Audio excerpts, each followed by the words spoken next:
Hi everyone, today I'm going to show you how to make woolly fields, though you can call it whatever you want. We are going to start with the grass first.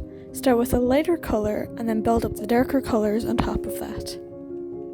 It doesn't matter what colour your background is.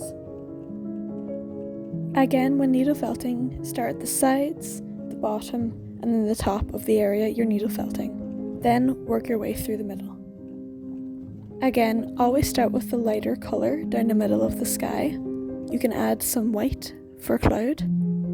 Then build up the darker colours along the side.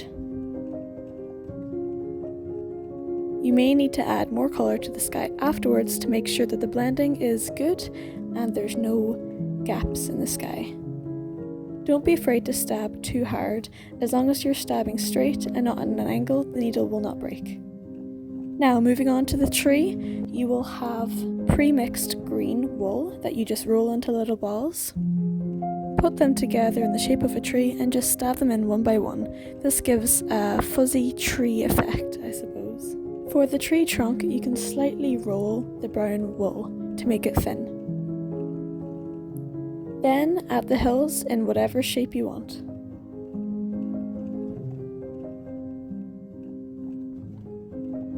Now roll up little balls of white for the sheep.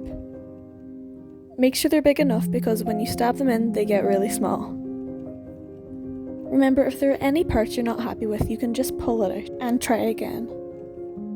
For the sheep's legs, you may need to twist the wool slightly to make it thin. If the piece of wool is too long, you can just cut it off.